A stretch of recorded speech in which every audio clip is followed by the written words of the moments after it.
रामश्च मुनयो, ज्याच्या पाठीमागे व्याख्या लागली आत्मा रामश्च मुनयो.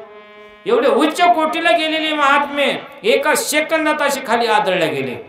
एका सेकंदात, वेळ लागला नाही. ज्यांना अभिमान झालेला होता. मग विचार करा, मग तुम्ही म्हणता त्याला अभिमान, मग जगामध्ये कोणताही अभिमान असू द्या,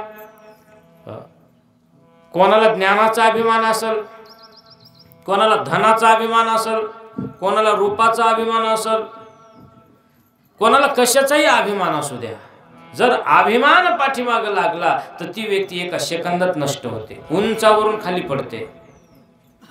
अभिमान जर संपला तुमच्या आमच्या पाठीमागला तर तुकोबरे म्हणतात अभिमान गेला तुका म्हणे देव झाला. आणि ज्याच्या पाठीमागे अभिमान लागला तो वाया गेला. शुकदेवाच्या पाठीमागे अभिमान लागला. पुन्हा शिवा व्यास आवाज द्यायला शुका थांब. शुकदेव काही ऐकत नव्हते. पुढे निघाल्याच्या नंतर व्यासाने सांगितलं शुका चालला तर काही हरकत नाही, जा, पण एक काम करा. कोणत्याही आई वडिलाची इच्छा असते आपलं लेकरू वाया जाऊ नये, आपल्या लेकराचं हितच व्हावं, ही आई वडिलाची इच्छा असते. त्याच्यासाठी तुकोबरा म्हणे लेकुराचे हित ऐसी कळवळ्याचे दाणे, ऐसी कळवळ्याचे दाणे, परिणाम विना भेटे, परिणाम विना भेटे, ऐसे कळवळ्याचे दाणे, ऐसे कळवळ्याचे दाणे, ऐसे कळवळ्याचे दाणे, ऐसे कळवळ्याचे दाणे. ऐशी कळवळ्याची जाती करी लाभावी न प्रीती, किंवा बाळाचे जीवन माता जाणे भुकतहान, ही आईची इच्छा असते. आणि त्या आईच्या इच्छेनं विचार करा, व्यासांना वाटलं आपले लेकरू वाया जाऊ नये म्हणून जाता जाता एक शेवटचा एक सल्ला दिला. शुका तू चाललात काही हरकत नाही, तुम्ही चाललात, पण एक काम करा, इतरत्र न जाता तुम्ही राजा जनकाच्या भेटीला जा. आणि त्यावेळेस शुकालाही वाटलं जाऊ दे, आपण आपल्या वडिलाचं काहीच ऐकत नाही, इतकं तरी ऐकावं. आणि मग ते शुकदेव राजा जनकाच्या भेटीला गेले. तर विचार करा, जनकाच्या भेटीला जात असताना शुकदेवाचा अभिमान असल्यामुळं याच्या अगोदर विचार करा अंगावर बोटभर चिंधी नव्हती. आता अभिमान आला की सगळंच आठवले. आपल्याला राजाच्या भेटीला जायचंय पण अंगावर कपडे नाहीत, कपडे नाहीत, नग्न अवस्थेत राजाच्या भेटीला जाता येईल का? जाता येणार नाही. म्हणून पानाची लंगोटी गुंडाळली. राजाच्या भेटीला जायचे पण राजाच्या भेटीला रिक्त हस्ताम न जायते, रिकाम्या हाताने राजाच्या गुरुच्या भेटीला जाता येत नाही. मग आता काय न्यावं? शेवटी मुठभर माती घेतली आणि ते शुकदेव राजा जनकाच्या भेटीला मिथिला नगरीला गेले. तिथे गेल्याच्या नंतर द्वारपाळाने आढवलं त्यांना. शुकदेव म्हणतात मला राजा जनकाच्या भेटीला जायचंय. ते म्हणले थांबा, आम्ही निरोप देतो राजाला. द्वारपाल राजा जनकाकडे गेले. राजा जनकाला सांगितलं दारात शुकदेव आलेत.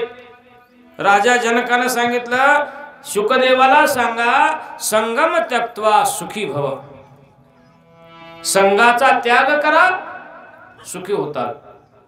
हे कशामुळे एवढी अवस्था झाली? केवळ अभिमानामुळे.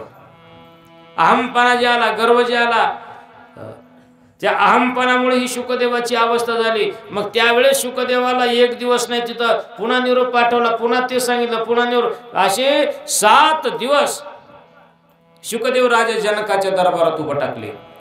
ते दारामध्ये 7व्या दिवशी सगळी लंगोटी फेकली, राख फेकली, मीपणा काढला. आणि मीपणा केल्याच्या नंतर त्या दिवशी राजा जनक स्वतः दारामध्ये शुकदेवाच्या भेटीला आले. मला सांगा, एक गृहस्थी साधू आहे, राजा आहे. जनक राजा म्हणजे गृहस्थी आहेत आणि शुकदेव योगी आहेत.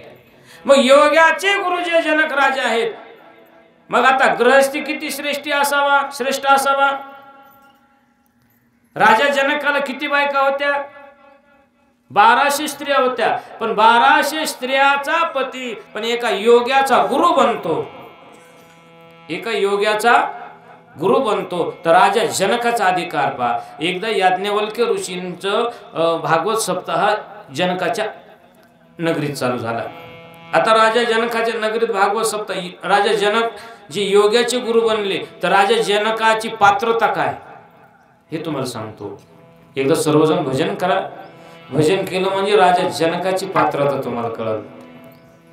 गोपाल राधे कृष्ण गोविंद गोविंद, गोपाल राधे कृष्ण गोविंद गोविंद, जय गोपाल राधे कृष्ण गोविंद गोविंद, गोपाल राधे कृष्ण गोविंद गोविंद, कृष्ण गोविंद गोविंद राधे गोविंद गोविंद, कृष्ण गोविंद गोविंद राधे गोविंद गोविंद, कृष्ण गोविंद गोविंद राधे गोविंद गोविंद, गोविंद गोविंद राधे गोविंद गोविंद, जय गोपाल राधे कृष्ण गोविंद गोविंद, गोपाल राधे कृष्ण गोविंद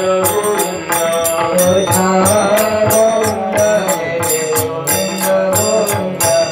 गोपाल राधे राधे, गोपाल राधे कृष्ण गोविंद गोविंद, गोपाल जय गोपाल गोपाल राधे कृष्ण गोविंद गोविंद, गोपाल राधे कृष्ण गोपाल कृष्ण भगवान गोपाल राधे कृष्ण गोविंद गोविंद. सर्वजण भजन करत जा बरं, कारण आपण या मंडपात ज्ञान मंडपात जे आलो तिकडं विसर पडूनच इकडं आलोत.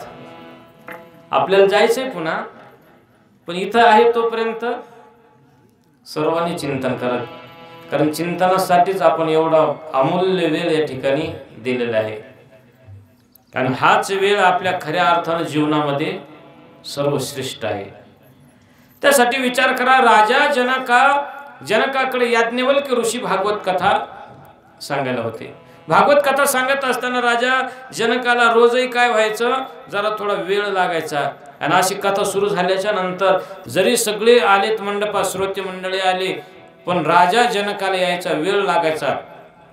तोपर्यंत याज्ञवल्क्य ऋषी कथा सुरूच करायची नाही. मग तिथं हजारो ऋषी मुनी आलेले होते. जपी तपी नखी शकी सगळेजण आलेले होते. उलटे टांगून घेणारे, एका पाया उभं राहणारे अनेक अनेक आले. जटाधारी, शिखाधारी, नखधारी, निराहारी, निरोधकी सगळे ऋषी आल्याच्या नंतर एके दिवशी त्या ऋषीने राजा याज्ञवल्क्य ऋषीला प्रश्न केला, आम्ही सर्वजण या तुम्ही यायच्या अगोदरपासून ज्ञान मंडपात बसतो, पण आम्ही आल्याच्या नंतर राजा जनक आल्याशिवाय तुम्ही कथा सुरू करत नाही. मग तुम्ही भागवत कथा राजा जनकाला सांगायलात का सगळ्यांना सांगायलात? याज्ञवल्क्य ऋषी म्हणले मी सर्वांनाच कथा सांगलो. म्हणले मग जनक आल्याशिवाय तुम्ही का कथा सुरू करत नाही, त्याच्या आधी का कथा सुरू करत नाहीत? आता याज्ञवल्क्य ऋषीला त्याचा प्रश्न बरोबर वाटला, पण याचं मर्म मात्र फक्त याज्ञवल्क्य ऋषीला माहित होतं. याज्ञवल्क्य ऋषी म्हणले ठीक आहे, उद्यापासून आता काय करू, कथा तुम्ही आले, राजा येऊ का नाही येऊ, तुम्ही आले की उद्यापासून आपली कथा सुरुवात करू. ठीक आहे म्हणले. पण त्या दिवशी काय झालं, राजा जनक जरा आले, उशिराच आले. उशिरा आल्याच्या नंतर कथा सुरुवात झाली. कथा सुरुवात होत असताना ती काही त्याच्या मंडपाला, त्या ऋषी मुनीला आपल्या दिंडीला जशा रावट्या असतात ना, तशी रावट्या लावलेल्या होत्या. प्रत्येकाच्या पाल मोठमोठाले होते. हजारो पाल एक असोयना अशी मोठी यात्रा भरल्यासारखं होतं आणि अचानक त्याच्या सगळ्याला आग लागली. अचानक आग लागली.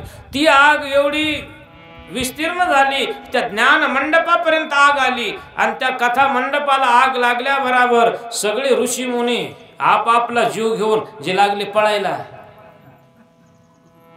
सगळे पळाले पण पळता पळता त्यावेळेस तिथं नाही का एक असं लाकूड जळता जळता पडलं आणि ते लाकूड राजा जनकाच्या पायावर ते चाळ धरला पायाला.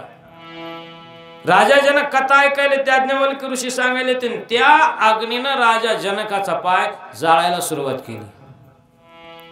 तरी राजा जनकाची एकाग्रता कथा ऐकण्यातच होती. ते दोघं काही उठले नाही, बाकी सगळे पळून गेले. त्या दिवशीची कथा संपली आणि आता मग मात्र राजाचं कार्य मंडप व्यवस्थित झालं, सगळ्याचं जिकडे तिकडे व्यवस्थित झालं आणि दुसऱ्या दिवशी कथा आता सुरुवात करायची. तर सगळे ऋषी मंडळी आले तरी आल्या आल्या कथेला सुरुवात केली याज्ञवल्क्य ऋषीनं. त्यावेळेस त्या ऋषीने सगळ्यांनी उठून प्रणाम केला. महाराज कथा थांबवा. म्हणजे कस काय? म्हणजे आणखी राजा जनक आले नाही. म्हणजे आज कस काय तुम्ही राजा जनक आले नाही म्हणतात? नाही म्हणले आम्हाला कल्पना नाही, आम्हाला वाटत होतं आम्ही एवढी तपश्चर्या करणारे पण आम्ही फार श्रेष्ठ आहोत असं आम्हाला काय झालेलं होता, अभिमान झालेला होता. तुका म्हणे राज्य करिता जनक अग्नी माझी एक पाव जळे. राजा असे आहे 1200 स्त्रियाचा पती आहे पण राज्य करता करता परमार्थ करत असताना आगीनं पायाला जाळायला सुरुवात केली. तरी एकाग्रता एवढी राजा जनकाची होती ती पाय जळू दिला पण एकाग्रतेनं चिंतन कथा ऐकायला सुरुवात केली. हे पाहिल्याच्या नंतर त्यावेळेस त्या साधूला कळालं की आपल्यापेक्षा श्रेष्ठ राजा जनक आहे. आणि मग त्यांनी विनंती केली याज्ञवल्क्य ऋषीला, खरंच आम्ही जे म्हणत होतो आम्हाला त्याचा अभिमान झालेला होता पण आमच्यापेक्षा आज राजा जनकच श्रेष्ठ आहेत.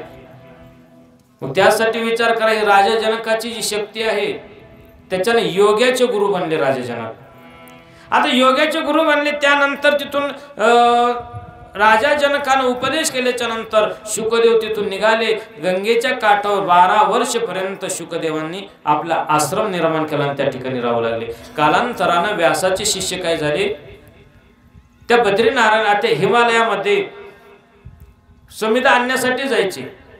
समिधा आणण्यासाठी जात असताना त्या ठिकाणी अनेक प्रकारचे हिंस्त्र पशु फिरायचे. हे हिंस्त्र पशु फिरत असताना त्या व्यासांच्या शिष्याला भीती वाटायची. वाघ, सिंह, लांडगे, अस्वल अनेक प्रकारचे आहेत. हे त्यावेळेस त्यांना भीती वाटायची. भीती वाटत असल्यामुळं त्यांनी व्यासांना सांगितलं आम्हाला फार भीती वाटायली. तर व्यासाने त्यांच्याकडे काय केले, भागवताचे श्लोक दिले आणि त्यांना सांगितलं हे श्लोक एक एक श्लोक वाटणं तुम्ही म्हणत जा.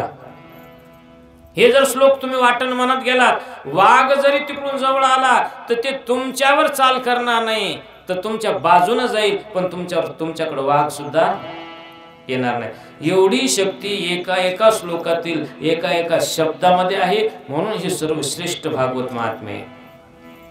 हे श्लोक म्हणत व्यासाचे शिष्य जाऊ लागले. बरहा पीरम नटवर वपू कर्णयो कर्णिकारम बिभ्रदवास कनकपीशं वैजयन्ती च मालां रन्ध्रानरदरया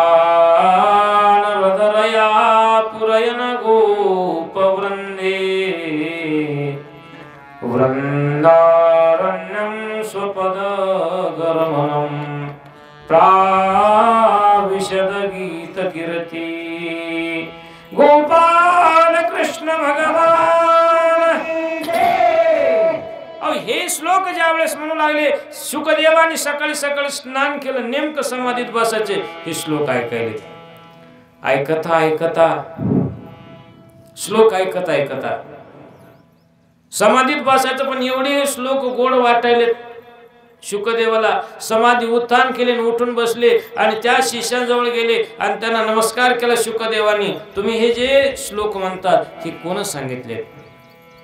त्यासाठी मी तुम्हाला कालही सांगितलं, भागवत महाग्रंथ म्हणजे ग्रंथ नाही तर ग्रंथ नव्हे हा, श्री कृष्ण. जसं ग्रंथ नाही, तुकोबरेचा गाथा जरी असल तर गाथ्यातील एका एका अभंगातील एका एका शब्दामध्ये कोणाचं अस्तित्व आहे? भगवंताचं अस्तित्व आहे. तुकोबराने एका ठिकाणी वर्णन केलं, माझ्या अभंगातील एका एका शब्दामध्ये कोण आहे? एका एका अक्षरात असे माझा रमाकांत, असे माझा रमाकांत, असे माझा रमाकांत. एका अक्षरात असे माझा रमाकांत, असे माझा रमाकांत, असे माझा रमाकांत. एका एका अक्षरात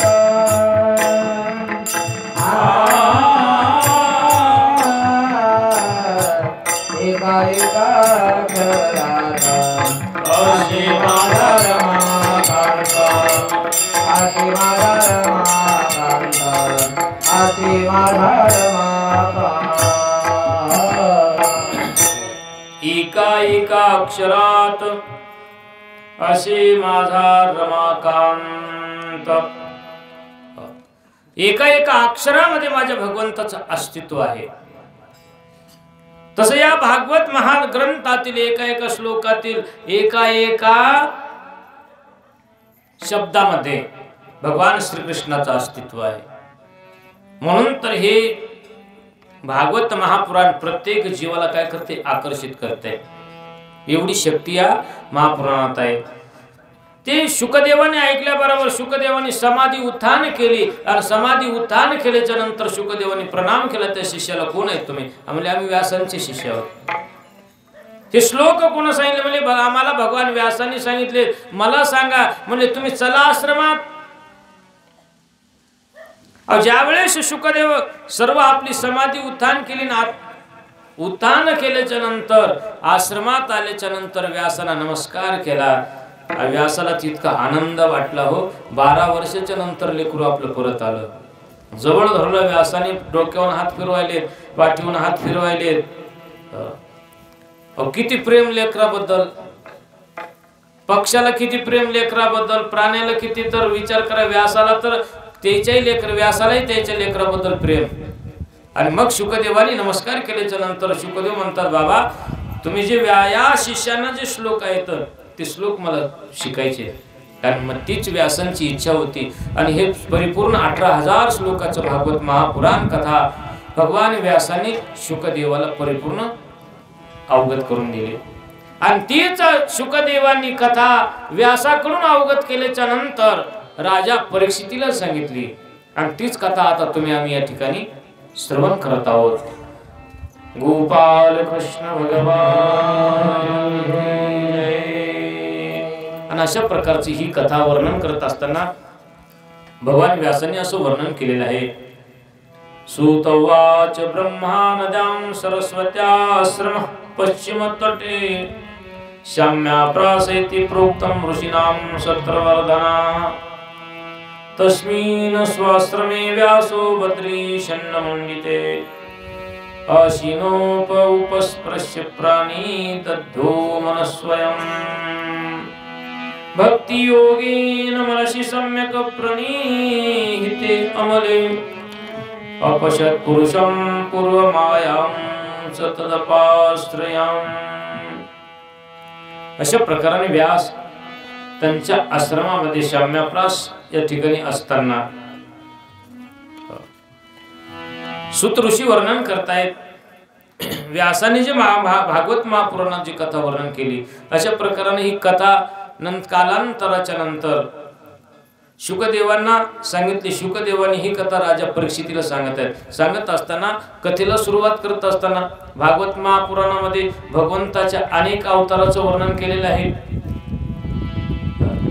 जसं तो आपण 10 अवताराचं वर्णन कथा ऐकत होतो, पण भागवत महापुराणामध्ये 24 अवताराची कथा वर्णन केलेली आहे. काही अंश अवतार आहेत, काही कला अवतार आहेत, काही अंशांश अवतार आहेत, काही पूर्ण अवतार आहेत. या पूर्ण अवताराची वर्णन या ठिकाणी केलेले आहे आणि ती अवतार चरित्र आपल्याला श्रवण करता करता जीवाला जीवनमुक्त होण्याची साधना भागवत महापुराण आहे. अशा प्रकारानं ज्यावेळेस इथं कथेला आरंभ करत असताना भगवान व्यासाने वर्णन केले, ज्यावेळेस कौरव पांडवाचं युद्ध संपलं आणि युद्ध संपल्याच्या नंतर दुर्योधन फक्त एकटा आणि त्याला सोबत असणारे कृपाचार्य आणि अश्वत्थामा हे 3 शिल्लक राहिले होते. पण दुर्योधन आता मरणासन्न झालेला होता. काही वेळात आता तो मरणार. सर्वजण निघून गेले. आता दुर्योधन मरणार म्हणून अश्वत्थामा पळून गेलेला होता. कृपाचार्य तिथून निघून गेलेले होते. रात्रीचा सन्नाट अंधकार पडलेला होता. अश्वत्थामा कृपाचार्य पळून गेले. एका अरण्यामध्ये वटवृक्षाच्या वटवृक्षाखाली बसलेले होते. किर्र अंधार झाला. मध्यरात्र झाली आणि चिर शांतता पसरली त्या अरण्यामध्ये. काडी टाकली तरी आवाज येईल. आपण म्हणतो ना टाचणी पडली तरी आवाज येईल. एवढी चिर शांतता पसरली आणि त्या वटवृक्षाखाली 2 जण जागेच आहेत. विचार करीत बसतील. अचानक त्या वटवृक्षावर एकदम पक्ष्यांचा किलबिलाट झाला. आरडाओरड सुरू झाली. त्यावेळेस अश्वत्थाम्याने विचारलं, मामा हे काय चालले या वटवृक्षावर? त्यावेळेस कृपाचार्य सांगतात अश्वत्थाम्याला, अश्वत्थामा अरे या वटवृक्षावर सध्या अनेक पक्ष्यांचे घरटे आहेत. त्याच्यामध्ये लहान लहान पिल्ले आहेत, अंडे आहेत. पण एक पक्षी आला आणि ते पक्षी येऊन या सर्व पक्ष्यांचे कोणाचे डोळे फोडतोय, कोणाचे पिल्ले खाते, कोणाचे आणखी त्यांना जिवे मारतोय, अशी अवस्था करतो. पण झोपी गेलेली हे सगळे लोक आहेत. कृपाचार्य म्हणतात अश्वत्थामा अरे झोपी गेलेल्या व्यक्तीला मारू नये, बेसावध असलेल्या व्यक्तीला त्रास देऊ नये, ते मोठं पाप लागत आहे. अश्वत्थाम्याने विचार केला, म्हणजे मामा हे सगळे झोपी गेलेले आहेत. हो, मग ते पक्षी कोण आहे? संध्याकाळी कोणाला दिसत आहे? संध्याकाळी दिसणारा पक्षी म्हणलं की घुबडच. दिवसा कोणाला दिसत नाही. संध्याकाळी दिसते कोणाला? घुबडाला. दिवसा कोणाला दिसत नाही. मग जे देव म्हणत नाही त्याला काय म्हणायचं? देव नाहीच म्हणतात जगात, त्याला काय म्हणायचं? घुबडच. कारण विचार करा, घुबड म्हणतोय सूर्यच नाही. आता सूर्य नाही का त्याला दिसत नाही? त्याला दिसत नाही म्हणून तो सूर्य नाही म्हणतो. म्हणून विचार करा, काही लोक म्हणतात जगात देवच नाही. देव त्याला दिसत नाही का देव नाही? त्यांना दिसत नाही म्हणून देव नाही म्हणतात. म्हणून ते घुबडाच्या जाऊ दे. आता पुढचं काय? गोपाल कृष्ण भगवान अशी अवस्था. विचार करा, घुबडाचा मंत्र घेतला अश्वत्थाम्यानं आणि मध्यरात्री निघाल्यावर कृपाचार्य त्या अश्वत्थाम्याला म्हणतात, अश्वत्थामा असं करू नको, जाऊ नको. कारण मध्यरात्री जाणं, झोपीत मारणं वीराला हे वीराचं धर्म नाही. अश्वत्थामा म्हणला, मामा आता काही असो पण मला मात्र आता पांडव झोपलेले असते आणि पांडव झोपलेले आहेत म्हणून मला आता त्यांना जाऊन मारायचे. अश्वत्थामा निघाला. अश्वत्थामा निघाल्या बराबर कृपाचार्य ही निघाले. आता येईन गुरु कोणाला केलं? विचार करा, गुण घ्यायचा असेल तर चांगला घ्यावा काहीतरी, पण असे वाईट गुण घेतल्याच्या नंतर काय होत असते जगात? ते स्वतःही दुःखी आणि दुसऱ्यालाही दुःख देत असतात असे वाईट लोक. पतंग किडा आहे पाहिजे. ते पतंग किडा दिव्याच्या भोवती फिरतो. रात्रीच्या वेळेला दिवा लावावा, दिव्याच्या भोवती फिरतो. फिरत असताना ते पतंगाला त्या दिव्याचं रूपच सहन होत नाही.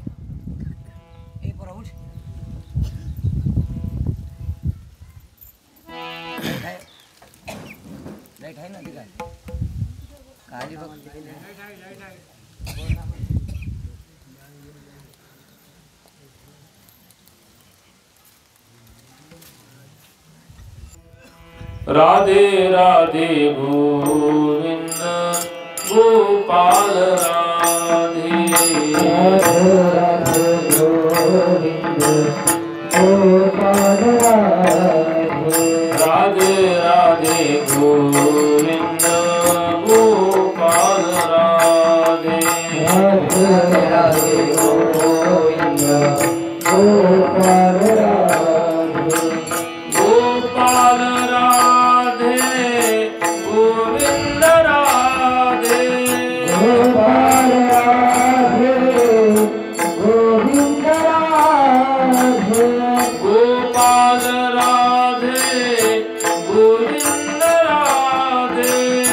गोपाल राधे गोविंद राधे राधे राधे गोविंद गोविंद राधे राधे राधे गोविंद गोविंद राधे राधे राधे गोविंद गोविंद राधे राधे राधे गोविंद गोविंद गोपाल कृष्ण भगवान की जय अशा प्रकाराने ते निघाले पा दोघही निघाले मामा भांजे या निघाल्याच्या नंतर विचार करा आता पांडव एकदम निवांत झोपलेले होते युद्ध करून दगदग दगदग झालेले कंटाळून गेलेले होते आज निवांत झोपलेले विचार करा निवांत सगळेच झोपलेत वीर पांडव झोपलेत पांडवाची मुलं झोपलेत पण आता हा दुष्ट निघाल्या बरोबर विचार करा देवा लेकराची काळजी जशी आईला भक्ताची काळजी देवाला आणि त्या वेळेला मध्यरात्री भगवान श्रीकृष्ण उठले अर्जुनाच्या महालासमोर आल्या बरोबर अर्जुनाला आवाज दिला अर्जुन जागा झाला भगवान एवढ्या वेळेला हो म्हणले चला पटकन सगळ्याला उठवा पाचही पांडव उठले लावा रथ लावला रथ आता विचार करा यांनी विचारलं का कुठं जायचं नाही विचार कुठं जायचं हे विचारलं नाही देवकी काराने सांगितले देवकी कराने सांगितले स्वामिता धर्म स्वामिता